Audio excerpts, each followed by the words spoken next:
Hello అండి, నేను అరుణానందగిరి. ఇక ఈరోజు మనం తెలంగాణ స్పెషల్ నూకల వడియాలు, నూకల పూస అని కూడా అంటారు. నూకల పూస చేయడానికి మనం ఒక గ్లాస్ బియ్యం తీసుకుంటే 6 గ్లాసుల నీళ్ళు వేసుకొని దీన్ని మెత్తగా అన్నం వండినట్టే కానీ మెత్తగా వండాలి. వండిన తర్వాత నువ్వులు, ఓమ, ఉప్పు, కారం వేసుకుందాం. ఇప్పుడు దీనిలో నువ్వులు, ఓమ, ఇక్కడ చూడండి, నువ్వులు, ఓమ, కారం, ఉప్పు, ఇవి 4 వేసుకునేటి.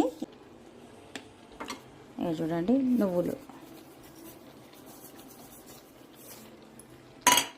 తర్వాత ఓమ అజ్వైన్ అంటారు, ఇది ఓమ, ఇది అంతే.